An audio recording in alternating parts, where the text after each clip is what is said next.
మీ భార్య ఊరెళ్తుందని మీ స్పందన ఏంటి? చూస్తున్నారా వాడి చేష్టలు, వాడి బిల్డప్. వచ్చిందయ్యా వయ్యారి.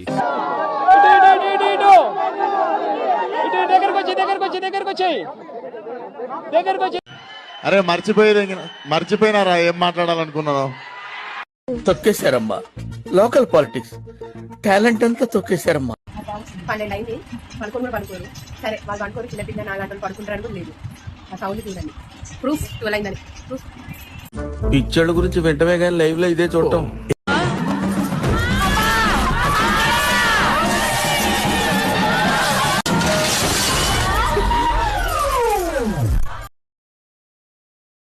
ఎక్కడికి మేడం బ్యాగ్ సర్దారు? మేము పండగ చేసుకుంటానికి అమ్మోళ్ళ ఇంటికి వెళ్తున్నాం, తెలంగాణలో బాయ్. అమ్మవారి పండగకి బయలుదేరుతున్నాం, మీరు రండి చూతురు కానీ. 2 రోజులకి ఇంత పెద్ద బ్యాగే? మరి అన్ని వసతులు కావాలి కదా.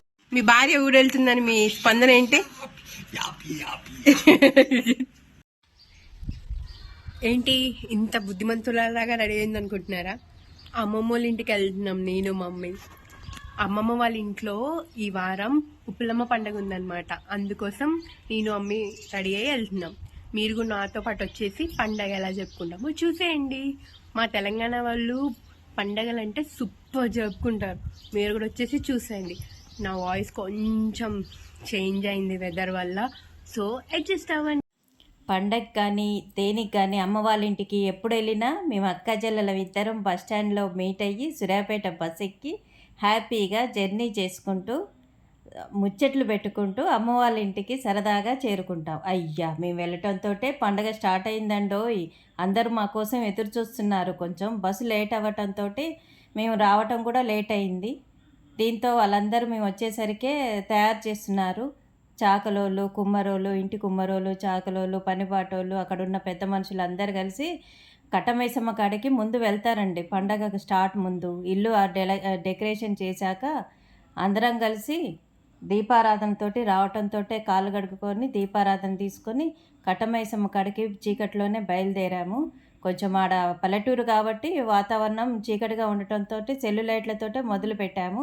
ముందుగా గుడి శుభ్రంగా కడిగేసి పసుపు కుంకుమతోటి ఇక్కడి నుంచి తీసుకెళ్ళిన తోరణాలతోటి ఆ పెద్ద మనుషులందరూ కలిసి అలంకరణ చేశాక ఆ దేవరకు దీపారాధన చేసుకొని శుభ్రంగా పసుపు కుంకుమ జల్లుకొని మంచిగా కొబ్బరికాయ కొట్టి పండగ మంచిగా చేసుకునేలా ఆశీర్వదించమని ముందుగా మొక్కుకొని కొబ్బరికాయలు సమర్పించుకొని చల్లంగా చూడు తండ్రి అని దండం పెట్టుకొని అక్కడి నుంచి తిరిగి మేమందరం బయలుదేరాము.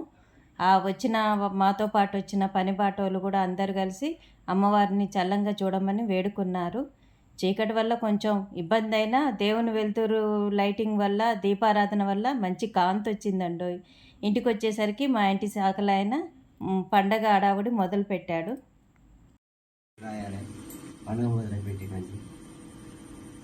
ఏం చేస్తున్నావు రాములు అక్కడ? ఇంటి శాఖలో రాయాలి. అది ఏం పండగ ఇది? ఉప్పులమ్మ పండగ. ఉప్పులమ్మ పండగకి పోలు పోస్తున్నాం. ఫస్ట్ ఈ పోలు పోయాలి, తర్వాత ఇది తీసి ఇది తీసేసి బియ్యం పోయాలి. బియ్యం పోసినాక కోడిపిల్లని తిప్పేయాలి. ఇప్పుడు దీని మీదనే కోడిపిల్లని తిప్పేసి ఎందుకు తీసుకోవాలి మహిళలు? వీళ్ళు ఇప్పుడు ఒంటి మీద ఉన్న మహిళ, దేవత మీద ఉన్న మహిళ తీసేస్తారు, కోడిపిల్లతో వెళ్ళిపోతుంది. మళ్ళీ ఇది శుభ్రం చేసి మళ్ళీ ఇంకో పోలు పోస్తారు. అప్పుడు అమ్మవారిని తీసుకొచ్చి ఆ పోలు మీద కూర్చోబెడతారు. అప్పుడు పండగ స్టార్ట్ అన్నట్టు. పోలు తిప్పేశాక అమ్మవారిని శుద్ధి చేసి అమ్మవారి పండగ జరుపుకోవటానికి అమ్మవారిని వేదిక మీదకి అలంకరించి చక్కగా ముస్తాబు చేసి అలంకరణ చేసి పసుపు బియ్యంతో అమ్మవారికి ఒడిబియ్యం కూడా పోసేసి అలంకరణ చేసి అమ్మవారిని సమర్పించుకుంటానికి గొర్రెపిల్లను కూడా సిద్ధం చేశామండోయ్. ఆ గొర్రెపిల్ల చూడండి ఎంత బాగా చూస్తుందో. దానికి ఇప్పుడు స్నానం పోసి పసుపు కుంకుమతో అలంకరించి ఒక చక్కటి మాల ధరింపజేసి భక్తిగా పూజింపి అమ్మవారి ముందట జలధరించాకనే అక్కడ నైవేద్యానికి సమర్పించడానికి రెడీలా ఉన్నట్టండి. అందుకనే దానికి మంచిగా కొంచెం అక్కడ పెట్టిన వంట పెట్టేసి కల్లార పోసి అమ్మవారిని సమర్పించడానికి సిద్ధమా అని అడిగి ఆమె తృప్తి పొందినాకనే ఆ జలధరించినాకనే అమ్మవారికి నైవేద్యంగా సమర్పిస్తారు. అమ్మవారికి నైవేద్యం సమర్పించి దీపారాధన చేసి ధూపదీప నైవేద్యాలతో చక్కగా ఆమె శాంతి అయినాక పిల్ల జల్ల అందరినీ చల్లంగా చూడు తల్లి, మీ ఆశీర్వాదం మాకు కావాలి తల్లి అంటూ మేమందరం మొక్కుకొని మా కోరికలన్నీ తీర్చు తల్లి, మమ్మల్ని చల్లంగా చూడు తల్లి అని ఆమెను వేడుకున్నాము. అలా అమ్మవారి పండగకు సందర్భంగా వచ్చిన ఊరి జనాలకు కూడా ఆ సమర్పించిన నైవేద్యము అందరికీ విందారగింపజేసి వాళ్ళు కూడా ఎంతో సంతోషంగా ఇష్టంగా ఆ ప్రసాదాన్ని స్వీకరించారు.